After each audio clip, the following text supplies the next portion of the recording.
सभी शिक्षक साथियों को नमस्कार। आज हम आधारशिला जो हमारी हैंडबुक है उस पर वीडियोस की सीरीज़ का पहला वीडियो रिलीज़ कर रहे हैं, पार्ट 1, जो कि पेज नंबर 1 to 14 को इसके कवर करेगा। इस भाग में हम इसके कंटेंट्स पढ़ेंगे अनुक्रमणिका कि इसके जो 6 भाग हैं उसमें क्या क्या है, और जो पहला भाग है उसके कुछ हिस्सों को हम कवर करेंगे, जिसमें है कि इसका उपयोग हम कैसे करें, क्या इसकी अवधारणा है, क्या आवश्यकता है आधारशिला की, फोकल, नेस्टेड और सब लर्निंग आउटकम्स क्या हैं। तो इसका एक शुरुआती वीडियो है ये, पार्ट 1। उम्मीद है आप लोगों को पसंद आएगा और अगले वीडियोस भी कोशिश करूँगा कि जल्दी से जल्दी आपको प्रोवाइड कराए जाएं। उम्मीद है आप लोगों ने मेरा शिक्षण संग्रह का जो सीरीज़ है वीडियो की, 4 वीडियो हैं उसमें, पार्ट 1, 2, 3, 4, वो देख ली होगी। तो आइए हम इसको शुरू करते हैं। तो साथियों पहले देखते हैं इसकी अनुक्रमणिका। इसमें 6 भाग हैं। इसके पहले भाग में फाउंडेशन लर्निंग की अवधारणा है, इसकी ज़रूरत क्या है हस्तपुस्तिका की। इसका आशय और वर्गीकरण देंगे हम, लर्निंग आउटकम क्या हैं, कितने प्रकार के होते हैं, और हिंदी भाषा का कक्षा 1 से 5 तक का आकलन के लिए लक्ष्य और संकेतक दिए हैं। ऐसे ही गणित के दिए हैं इन्होंने। और 50 दिन का जो फाउंडेशन शिविर चलेगा उसकी दैनिक समय सारणी है और साप्ताहिक उसका विभाजन है। अब साथियों भाग 2 है।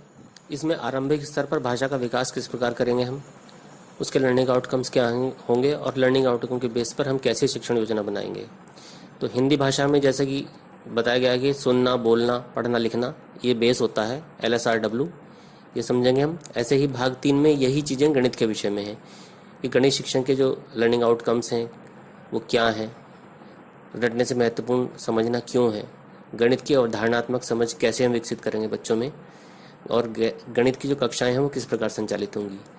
इसी प्रकार उसमें शून्य की अवधारणात्मक समझ विकसित करेंगे बच्चों में, और गणित की मौलिक संक्रियाएं, जोड़ना, घटाना, गुणा, भाग, और विकसित करते करते उसको हम ज्यामितीय आकृतियों में, आकार में और कैलेंडर में ले जाएंगे। भाग 4 में क्या करेंगे हम कि कक्षा 3, 4, 5 में भाषा, गणित और परिवेशीय अध्ययन, इनके लर्निंग आउटकम से संबंधित गतिविधियाँ इसमें डिस्कस की जाएंगी। कक्षा 3, 4 और 5 में इनके जो विकास के तरीके होंगे, कौशल विकास के, वो बच्चों में आप किस तरह से विकसित करेंगे, ये भाग 4 में निष्कर्ष किया गया है कक्षा 3, 4 और 5 का। भाग 5 है आकलन के विषय में। आरंभिक स्तर पर आकलन और मूल्यांकन बहुत आवश्यक है। भाषाई कौशलों का हम कैसे आकलन करेंगे और गणितीय कौशलों का आकलन कैसे करेंगे, इसके बारे में कुछ सुझाव भी दिए गए हैं, और बच्चों के जो व्यक्तिगत आकलन रिकॉर्ड प्रपत्र हैं वो भी इसमें बताए गए हैं। भाग 6 इसमें है, जो लास्ट है, वो परिशिष्ट है। इसमें शिक्षकों के प्रदर्शन और उनके अपने आकलन के विषय में डिस्कशन किया गया है। शैक्षिक बदलाव, स्व विकास की योजना, आप अपनी शिक्षण संदर्शिका कैसे तैयार करेंगे। फिर फाउंडेशन लर्निंग शिविर जो चलेगा उसकी दैनिक समय सारणी क्या होगी, साप्ताहिक कार्य योजना क्या होगी, कक्षा 1, 2 की, हिंदी की, गणित की, गणितीय कौशलों का आकलन, मूल्यांकन, जो व्यक्तिगत आकलन रिकॉर्ड प्रपत्र है उसके बीच में डिस्कशन किया जाएगा। तो ये हमारा अनुक्रमणिका का भाग पूरा होता है। अब हम इसमें भाग 1 लेंगे, फाउंडेशन लर्निंग की अवधारणा और आवश्यकता। आधारशिला पुस्तिका का कैसे हम प्रयोग करेंगे, लर्निंग आउटकम्स क्या हैं, उनका क्या आशय और क्या वर्गीकरण है, ये इस भाग पार्ट 1 में हम डिस्कस करेंगे। साथियों जहाँ तक हम प्रारंभिक स्तर पर विषय के बारे में बात करेंगे तो केवल 2 विषय क्षेत्र मुख्य हैं, जिसमें है भाषा, अर्ली लिटरेसी, और गणित, अर्ली न्यूमरेसी। किसी भी बच्चे की जो भविष्य की नींव है वो मजबूत होना बहुत ज़रूरी है, और उसका जो आधार है वो भाषा का विकास है और गणित की दक्षता का विकास है। अब प्रश्न पैदा होता है कि हम इस पुस्तिका का उपयोग किस प्रकार करेंगे। तो इसके प्रभावी उपयोग के लिए सबसे पहले भाग 1 में दिए गए जो कक्षावार और विषयवार निर्धारित लक्ष्य हैं, यानी कि गोल्स हैं, और उनसे संबंधित जो संकेतक हैं, यानी कि इंडिकेटर्स, उनको ध्यान से पढ़ेंगे।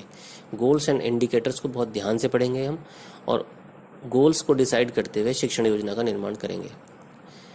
सत्र के प्रारंभ में 50 दिवसीय फाउंडेशन लर्निंग शिविर हम समय सारणी के अनुसार चलाएंगे। अब गणित के विषय में हम थोड़ी चर्चा करते हैं कि गणित की दक्षताओं का विकास हम किस प्रकार करेंगे। इसकी जो क्रम है वो है संख्या पूर्व अवधारणाएं, फिर संख्या बोध, फिर गणित की संक्रियाएं, उसके बाद मापन, मापन के पश्चात ज्यामितीय आकृतियों की समझ, और उसके बाद बच्चा अपने आसपास की चीज़ों को गणित के नज़रिए से देखना प्रारंभ करेगा। तो ये इसकी क्रम है, इसका सीरीज है। नेक्स्ट है भाषा विकास। भाषा विकास की दृष्टि से भाषाओं की दक्षता हम किस क्रम में विकसित करेंगे? सबसे पहले सुनना, लिसनिंग, उसके बाद बोलना, स्पीकिंग, फिर पढ़ना, रीडिंग, और अंत में लिखना यानी कि राइटिंग। ये कहलाता है LSRW। तो प्रारंभिक कक्षाओं में हम भाषा के विकास को इसी क्रम में विकसित करेंगे। ये नहीं कि हम सीधे ही बच्चे को पढ़ना को सिखाने लगें या उसको लिखना सिखाने लगें। तो साथियों, हम लोगों को पता लग गया है कि हम भाषा किस क्रम में सिखाएंगे और गणित किस क्रम में सिखाएंगे। तो इनके लिए इस पुस्तिका में आपको मिलेगा तीनों विषयों के प्रमुख क्षेत्र और लर्निंग आउटकम। 3 विषय का अर्थ हो गया भाषा, गणित और पर्यवेक्षी अध्ययन। फिर प्रत्येक लर्निंग आउटकम को जो हासिल करने के लिए एक्टिविटीज़ हैं उनका कलेक्शन मिलेगा आपको इसमें। लर्निंग आउटकम्स और कक्षा शिक्षण से जुड़ी जो लेसन प्लान है उनके उदाहरण होंगे। तीनों विषयों के आकलन और सुधार के भी सुझाव हैं इसमें। प्रेरणा तालिकाएं मिलेंगी आपको इस बुक के अंदर, जिसमें गोल्स, इंडिकेटर्स और आकलन के तरीके और गतिविधियां, उनके संभावित प्रश्न भी लिखे गए हैं, और जो आउटकम निर्धारित आधारित आकलन है उसका रिकॉर्ड रखने के तरीके भी होंगे कि आप प्रगति का व्यक्तिगत रिकॉर्ड और पूरी क्लास का रिकॉर्ड किस प्रकार मेंटेन करेंगे। बहुत बार हम सुनते हैं ERAC, ERAC क्या है? ERAC का जो सिद्धांत है वो बच्चों के सीखने की प्रक्रिया पर केंद्रित है और आधारशिला में इसका प्रयोग किया गया है। इसमें E का मतलब है एक्सपीरियंस यानी कि अनुभव, R है रिफ्लेक्शन या चिंतन, A एप्लीकेशन अनुप्रयोग, और C कंसोलिडेशन या निष्कर्ष। तो ये सिद्धांत है जो बहुत ही कारगर सिद्ध हुआ है बच्चों की सीखने की प्रक्रिया में।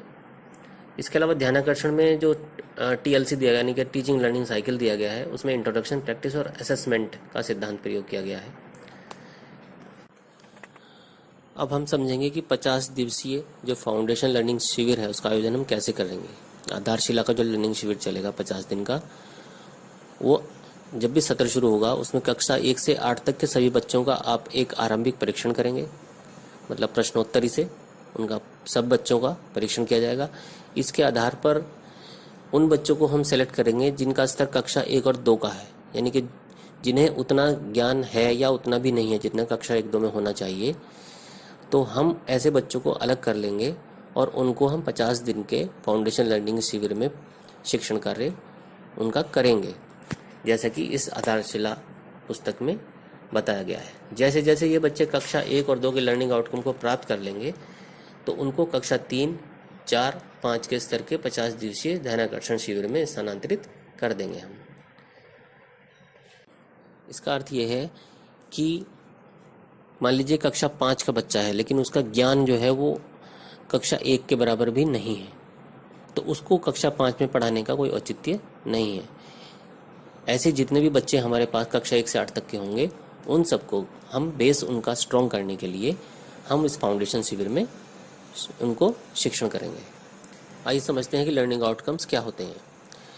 किसी भी स्टूडेंट के लिए जो जो उसके पाठ्यक्रम है या पाठ्यपुस्तकें हैं उसमें जो सीखने के लक्ष्य या दक्षताएं निर्धारित की गई हैं उन्हें हम लर्निंग आउटकम कहते हैं। इन्हें अधिगम परिणाम भी कहा जाता है, सीखने का प्रतिफल भी कहते हैं, या अपेक्षित दक्षताएं भी कहा जाता है। ये 3 प्रकार के होते हैं। केंद्रीय लर्निंग आउटकम है पहला, जिसमें फोकल लर्निंग आउटकम है इसको बोलते हैं। इसका जो एरिया है बहुत ब्रॉड होता है, बड़ा व्यापक दृष्टिकोण इसका होता है। फिर केंद्रीय लर्निंग आउटकम को हम नेस्टेड लर्निंग आउटकम में डिवाइड करते हैं, जो कि शिक्षण प्रक्रियाओं को दिशा देते हैं, बताते हैं हमें कि हमें किस डायरेक्शन में पढ़ाना है। फिर नेस्टेड लर्निंग आउटकम को डिवाइड किया जाता है सब लर्निंग आउटकम में। ये वो लर्निंग आउटकम होते हैं, सब लर्निंग आउटकम या उप लर्निंग आउटकम, जिनके आधार पर हम लेसन प्लान बनाकर कक्षा में पढ़ाते हैं। ये एक ही चैप्टर में कई सब लर्निंग आउटकम हो सकते हैं, अर्थात नेस्टेड लर्निंग आउटकम हो सकता है चैप्टर का 1 हो या 2 हो। लेकिन जो सब लर्निंग आउटकम होंगे वो एक चैप्टर में उसके टॉपिक्स के हिसाब से कई सारे हो सकते हैं। इसी प्रकार कई सारे नेस्टेड लर्निंग आउटकम्स को जब हम जोड़ेंगे तो उनका एक सेंट्रल या फोकल लर्निंग आउटकम बनेगा। आइए उदाहरण से इसको हम समझेंगे। उदाहरण के लिए जैसे भाषा है, भाषा में केंद्रीय लर्निंग आउटकम क्या है? सुनना। बच्चे मुखर हैं, वह सुनकर समझते हैं। फिर वो अभिव्यक्ति भी देते हैं अपनी मौखिक विद्याओं का प्रयोग करके, मतलब भाषा का प्रयोग करके बोलने का, और प्रश्नों के उत्तर भी देते हैं जब उनसे क्या, क्यों और कैसे के प्रश्न किए जाते हैं। ये एक केंद्रीय लर्निंग आउटकम है। अब इसके अंदर हमने नेस्टेड लर्निंग आउटकम क्या क्या इसको डिवाइड किया है। पहला है बच्चे सुनकर अपनी भाषा में उत्तर देते हैं। दूसरा है वो अपने घर, परिवार, आसपास की चीज़ों के बारे में जो सवाल हम पूछते हैं उनके जवाब देते हैं। और एक तीसरा है कि बच्चे कविता या कहानी को हाव भाव के साथ सुनाते हैं। तो वो ये वही क्रम है LSRW। पहले वो सुनेंगे, सुनने की क्षमता, फिर उसमें रेस्पॉन्स देने की क्षमता विकसित होगी बच्चे में। फिर वो अपने आप अपने घर परिवार की चीज़ों को डिस्क्राइब करेगा और फिर कहानियाँ, छोटी कहानियाँ या कविताएं याद करके सुनाएगा। इस प्रकार हम गणित का उदाहरण लेते हैं अगर केंद्रीय का, तो बच्चे अपने परिवेश को मात्रात्मक रूप में देखने और समझने के लिए संख्याओं का प्रयोग करते हैं। ये एक केंद्रीय आउटकम है।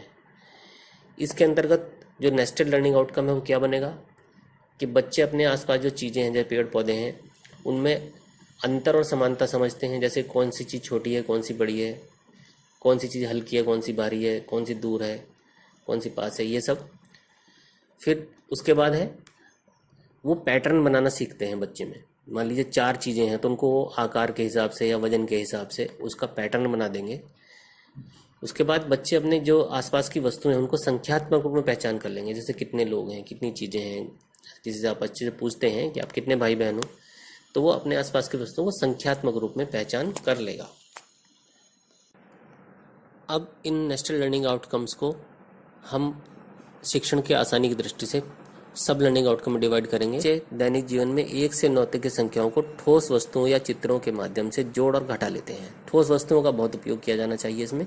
जैसे मान लीजिए अपने बच्चे को 4 पेंसिल दी या 4 चौक दी और फिर 3 चौक दी, तो वो दोनों को जोड़कर ये बता पाएगा कि ये 7 चौक हैं। मूर्त वस्तुओं से उसकी ये क्षमता विकसित होगी। इसी प्रकार भाषा में एक सब लर्निंग आउटकम ये हो सकता है कि अपने आसपास की वस्तुएं या पशु पक्षी जो हैं उनके नाम और उनके बारे में अपनी भाषा में बताएगा बच्चा। जो किताब में लिखी हुई भाषा है उसमें नहीं, बल्कि अपनी लोकल लैंग्वेज में उसको वो बताएगा। उसकी रिफाइंड लैंग्वेज हम बाद में विकसित कर सकते हैं। तो ये एक सब लर्निंग आउटकम है। उम्मीद है आप लोगों को जो लर्निंग आउटकम है उनके विषय में थोड़ा समझ विकसित हो गई होगी, कितने प्रकार के लर्निंग आउटकम होते हैं और इनको कैसे विभाजित किया गया है। पार्ट 1 समाप्त होता है और जो पार्ट 2 वीडियो होगा उसमें हम कक्षा 1 से लगाकर कक्षा 5 तक के भाषा के जो इंडिकेटर्स हैं, गोल्स एंड इंडिकेटर्स, उस पर चर्चा करेंगे और वो भाग 33 पेज तक कवर करेगा।